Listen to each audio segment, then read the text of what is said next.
আসসালামু আলাইকুম। নিচে থেকে প্রেসার কুকারে ডালটা সিদ্ধ করে আনছি, আর আমগুলো চিড়ে চিড়ে ডালের ভিতরে দিয়ে নিয়ে আসছি। তারপরে এগুলো কড়াইতে দিয়ে সিদ্ধ করে নেব ভালো করে, মানে আমটা সিদ্ধ হওয়ার পর্যন্ত। আমটা কাঁচা আছে তো, যার কারণে। এরপরে একটু ডালটা অনেক ঘন হয়ে গেছে, যার কারণে একটু পানি মিক্স করে দিলাম। এরপরে হলুদ দিলাম, লবণ দিলাম, দিয়ে এবারে মানে পর্যাপ্ত জাল, জাল কাকে বলে, জাল দিতে দিতে ধোয়া ধোয়া করে ফেলছিলাম আর কি। যে নারকেলের মালাগুলো দিছি, বাবারে বাবা, আমার চোখ দিয়ে আর নাক দিয়ে পানি একসঙ্গে পড়ার কায়দা। যাই হোক, আম সিদ্ধ হয়ে গেছে, ওইটা নামিয়ে রাখছি। নামিয়ে রেখে এখন রসুন কুচি দিলাম। এবারে রসুনটা কিছুটা বাদামি হওয়া পর্যন্ত অপেক্ষা করবো। হালকা লালচে হলে অবশ্যই সরিষা দিয়ে দিছিলাম, কারণ এক বাদামি হওয়ার পরে যদি সরিষাটা দিতাম তাহলে আবার সরিষাটা ঠিক মতো হতো না। আর সরিষার তেল হওয়ার জন্য সব গেজা গেজা হয়ে দেখা যাচ্ছে না। আমি খুন্তি দিয়ে নাড়িয়ে নাড়িয়ে দেখে দিচ্ছি। যাই হোক, সরিষাটা দিয়ে দিলাম। এবার এটা ভালো করে চামচ দিয়ে ডলে নেবো, মানে পিষে নেবো, মানে সব কটার সরিষা ফাটিয়ে নেব। এরপর হচ্ছে দুটো শুকনো মরিচ দিয়ে দেবো তেলের ভিতরে। ওটা আমার জন্য, আমার বাচ্চা ঝাল খেতে পারে না, যার কারণে আমি ওইভাবে দিই, আর ওটা একটা স্বাদও আসে। আর পরে ওই মরিচটা আমি ডলে খেতে পারি ভাতের সঙ্গে। যাই হোক, এই যে ভালো করে রসুন আর সরিষা একসঙ্গে পিষে নিচ্ছি, মানে ডলে নিচ্ছি। এখন হচ্ছে শুকনো মরিচ দুটো দেওয়ার সময় হয়ে গেছে। শুকনো মরিচ দুটো এবারে দিয়ে দিলাম।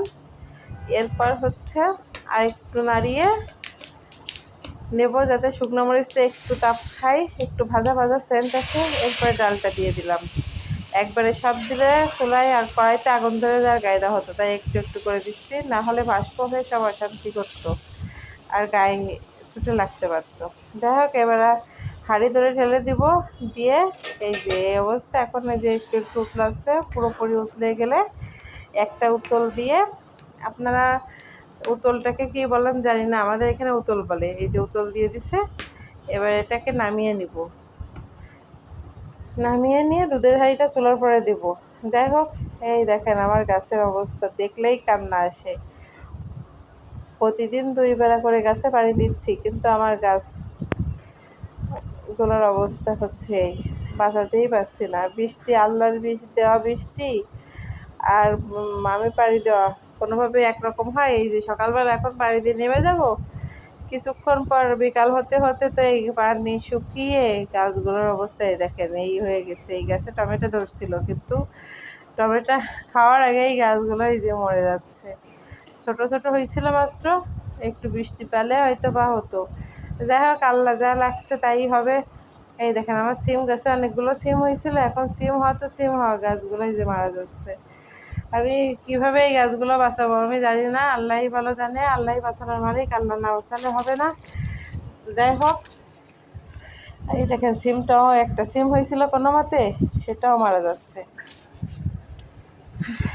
আল্লাহ যা করবে তাই হবে। আর এটা হলো বিকালবেলা, আমি হচ্ছে আমার ছেলেকে দুধের উপরে রান্না করে চুলার পরে দুধ রেখেছিলাম, ওই শর্টটা আমার ছেলেকে দিছিলাম। আর আমার স্বামী বলছিল একটু লাক্সা সেমাই খাবে, তা সে আবার শক্ত শক্ত খায়, আর আমরা আবার নরম নরম খাই।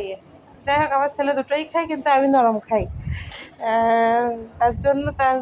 তার জন্য বাটিতে ভিজিয়েলাম, আর আমার জন্য একটু হাঁড়ির ভিতরে দিয়ে হালকা একটু নাড়াচাড়ন দিয়ে নামিয়েছিলাম। কিন্তু এই লাক্সা সেমাই তো বেশিক্ষণ ধরে রান্না করা যাবে না, যার কারণে আগে থেকে দুধের স্বাদটা দেখে নিচ্ছি একটু। এই যে আমার স্বামীরটা ভিজিয়ে নিছি, এবার এর ভিতরে আমারটাও দিয়ে দিছি। দিয়ে একটু নাড়িয়ে এবার আলাদা আলাদা পাত্র করে খুলে নিব, কারণ আমাদের তো সবটাই একরকম হবে, আর স্বামীরটা একটু শক্ত হবে, তাই একটা আলাদা করে রাখছি। যাই হোক, আমার রান্না শেষ আজকের মতো। আল্লাহ হাফেজ।